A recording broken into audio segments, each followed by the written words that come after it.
എല്ലാവർക്കും സ്വാഗതം. ഇന്ന് നമ്മളൊരു എക്സ്പെരിമെന്റും കൊണ്ടാ വന്നേക്കണേ കേട്ടാ. ഇന്ന് എന്താ എക്സ്പെരിമെന്റ് കുഞ്ഞ്? പൂവ്.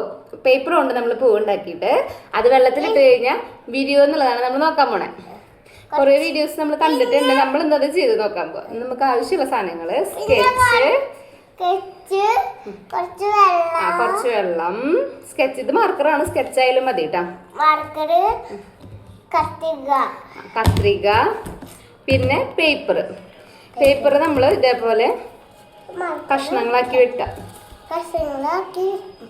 കണ്ട ഈ ഒരളവിൽ. ഞാൻ 4 പൂവാണ് കേട്ടോ നമ്മൾ ഉദ്ദേശിക്കുന്നത്. അപ്പൊ നമ്മൾ 4 കഷ്ണങ്ങൾ എടുക്കുന്നുണ്ട്. നമുക്കിത് സക്സസ് ആവോ ഇല്ല എന്നുള്ളത് നോക്കാം. ഓക്കെ, നമ്മളിങ്ങനെ കഷ്ണമായിട്ട് വെട്ടിയിട്ടുള്ള പേപ്പറിനെ ഇങ്ങനെ മടക്കുക. സെൻറ്റർ ആദ്യം മടക്കുക.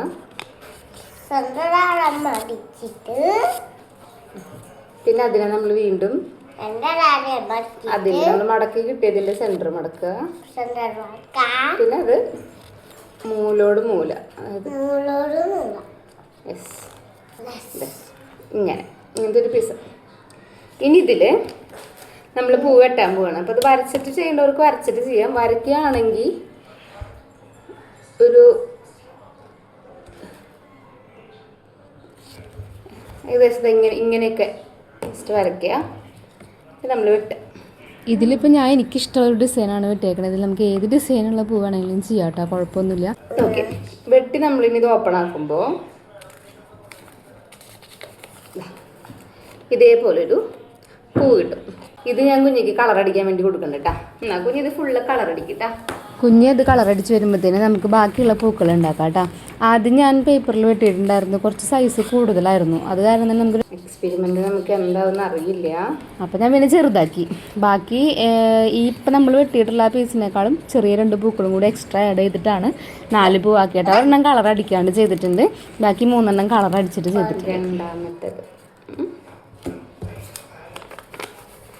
ഇതിപ്പോൾ എനിക്ക് തോന്നുന്നു ഇത്രയും വലിയ പൂവായ കാരണം 2 ഇടാനേ സ്ഥലമുള്ളൂ. എന്നെക്കാളും കൂടുതൽ എക്സൈറ്റ്മെൻറ്റ് ഉണ്ടായിരുന്നു കുഞ്ഞിക്ക് കണ്ടിട്ട് ഇത് എന്താണ് ഉണ്ടാവും. ഞാൻ പിന്നെ വീഡിയോസൊക്കെ കണ്ടിട്ട് എനിക്ക് ഏകദേശം ഇതിൻ്റെ റിസൾട്ട് അറിയാം. പക്ഷെ അവൾക്ക് റിസൾട്ട് എങ്ങനെയാവുന്നുള്ളത് അറിയില്ല. അവളോട് ഞാൻ പറഞ്ഞേക്കണം, നമ്മൾ ഈ പൂവൊക്കെ ഉണ്ടാക്കിയിട്ട് വെള്ളത്തിലിടുന്ന സമയത്ത് പൂവ് ശരിക്കും ഇങ്ങനെ വിരിഞ്ഞ് വരുന്ന പറഞ്ഞേക്കണം. അതുകൊണ്ട് തന്നെ ആൾ ഭയങ്കര സഹകരണമായിരുന്നു. നമുക്ക് കളർ അടിക്കാം. അപ്പോൾ നമ്മുടെ കത്രികയുടെ ആവശ്യമൊക്കെ കഴിഞ്ഞു. കത്രികയൊക്കെ നീക്കി വയ്ക്കാം. അപ്പോൾ നമ്മൾ കളർ അടിക്കാം. ഈ കളറൊക്കെ നമുക്ക് ശരിക്കും ഓപ്ഷനാണ്. ചെറിയ ഭംഗിക്ക് വേണ്ടി നമ്മൾ ചെയ്യുന്നത് മാത്രമേ ഉള്ളൂ. അത് നിർബന്ധ പൈസല്ല. പുതിയ പേപ്പറിൽ ഇതേപോലെ വെട്ടിയിട്ട് വെള്ളത്തിലിട്ടാലും എക്സ്പെരിമെന്റ് നടക്കും.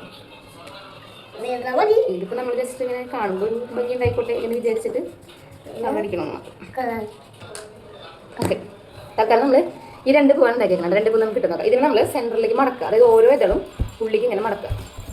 ഉള്ളിക്ക് മടക്കുണ്ടോനെ നമ്മൾ പൂവ് ഉണ്ടാക്കുന്ന സമയത്ത് കുറച്ച് വലിയ ഇതളുകളായിട്ട് വെട്ടുള്ളൂ കേട്ടോ. എന്നാലാണ് അത് കറക്റ്റായിട്ട് ഉള്ളിലേക്ക് മടങ്ങിയിരിക്കും. മടക്കി കഴിയുമ്പോൾ ഇങ്ങനെ ഉണ്ടാവും. നമ്മൾ ഇതും അതേപോലെ തന്നെ മടക്കാൻ പോകും. നമ്മുടെ പൂവ് മടക്കി കഴിയുമ്പോഴത്തെ അവസ്ഥ നമുക്ക് വെള്ളത്തിലിട്ട് നോക്കാം. ഇട്ട വഴിക്ക് ഞങ്ങൾ 2 വിചാരിച്ച പോയി കഴിഞ്ഞു. പക്ഷെ പിന്നെ നോക്കി പിന്നീട് പതുക്കെ വിടർന്നു വരുന്നു.